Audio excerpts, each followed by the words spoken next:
Yo creo que debe quedarnos claro, hermano, que el resultado es catastrófico cuando nos dejamos llevar por esa enfermedad de la comparación. Así que proponga en su corazón este 2024 no compararse con nadie.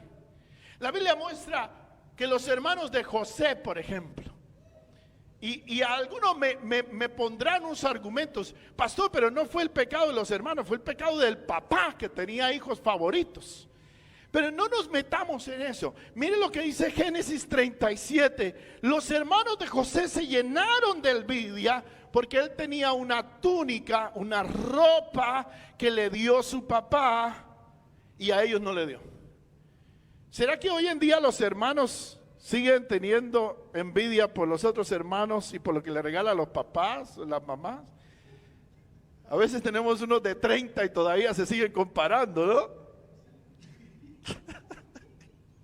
Génesis 37 dice, esta es la historia de la familia de Jacob. José, siendo de edad de 17 años, apacentaba las ovejas con sus hermanos, y el joven estaba con los hijos de Bila y con los hijos de Silpa, mujeres de su padre, e informaba a José a su padre la mala fama de ellos, y amaba a Israel a José más que a todos sus hijos, porque le había tenido en su vejez, y le hizo una túnica de colores. Pero mire la comparación de los hermanos. Viendo los hermanos que su padre lo amaba más que a todos sus hermanos, le aborrecían y no podían hablarle pacíficamente.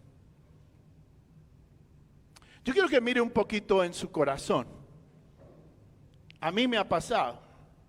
Y tenemos que venir delante de Dios con humildad en el corazón. Señor, ¿por qué me comparo con otros? ¿Qué es lo que está causando que yo ande mirando las redes sociales y comparándome con otro y envidiando a otros? ¿Qué es lo que hace, Señor, que yo no pueda tener esa alegría, esa felicidad? Yo creo, hermano, que un ejemplo en la Biblia que nos puede mostrar que la comparación puede traer causas terribles, hermano. Lo que vemos en Pedro, por ejemplo, es que lo que causó la comparación en su corazón fue como un sentido de inferioridad, pero también un espíritu de superioridad o querer ser más que los demás. A veces el querer demostrar algo que no somos, porque nos sentimos menos que otros que sí son. Pedro, hermano, era un hombre del pueblo, era un hombre trabajador, era un pescador.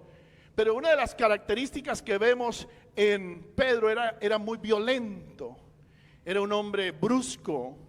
Y dice la Biblia que este Pedro siempre sobresale en todo, siempre como que quería ser reconocido, ser admirado, buscaba llamar la atención.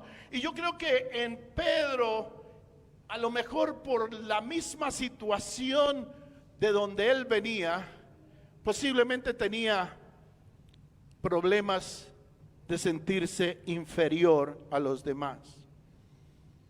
El gran problema de la inferioridad resulta de la falta de contentamiento.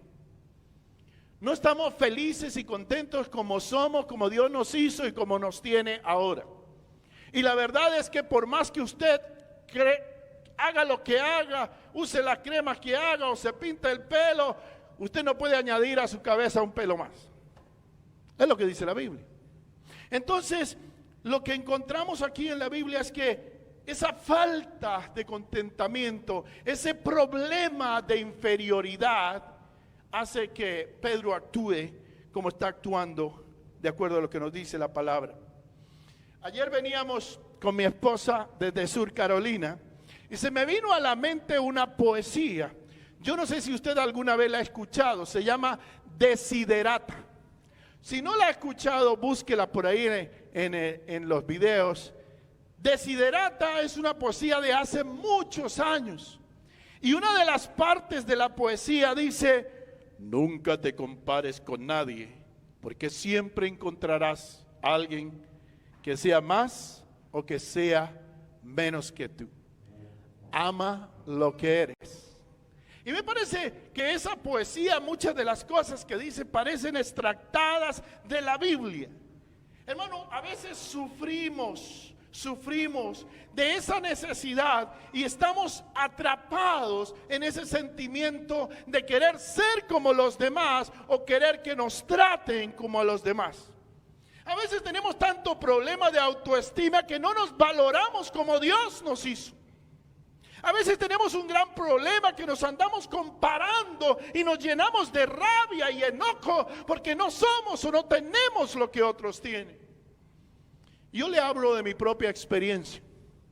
Yo sufrí mucho de niño y de joven por no tener un papá presente.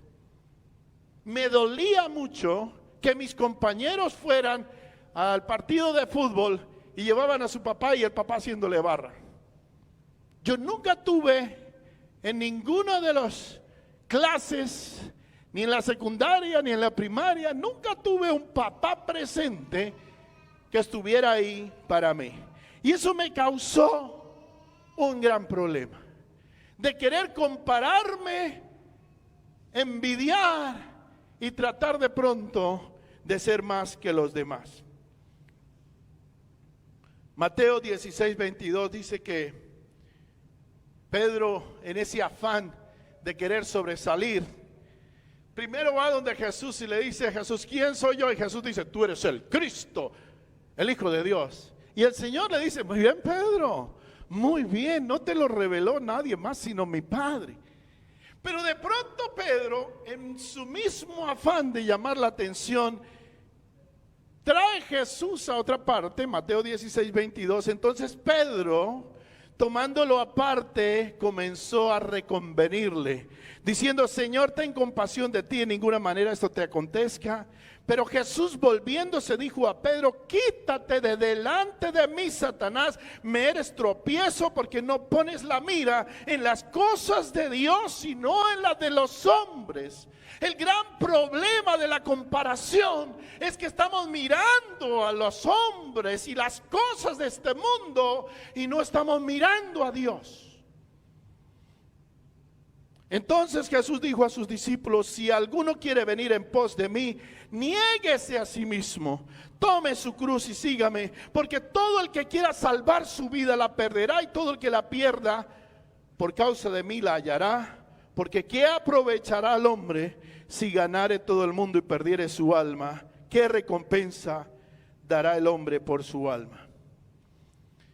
Hermano, la falta de agradecimiento a Dios hace que nosotros nos comparemos con los demás.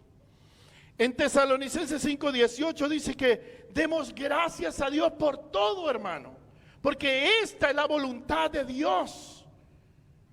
Cuando usted deja de agradecer a Dios por lo que tiene y usted todavía sigue con el dolor del pasado, usted sigue comparando a las personas, usted sigue diciendo, ese es igual que el otro, ese me maltrató, este a lo mejor me va a maltratar. Y usted deja de mirar a Dios para poner la mirada en el hombre. Esa comparación le va a llevar a la destrucción. La destrucción de su fe, la destrucción de su confianza en Dios, la destrucción de su paz. Necesitamos poner los ojos en Jesús, el autor y consumador de la fe. Recuerde que la competencia no debe ser, hermano, con nadie más, sino con usted mismo. Procure usted ser mejor para agradar a Dios, pero no para impresionar a nadie. Procure usted ser mejor, no porque se anda comparando con otros, sino porque usted quiere que cada día su vida sea transformada conforme a la imagen de Cristo. Nunca este año 2024 se compare con nadie. Nunca quiera parecerse a nadie más que a Cristo.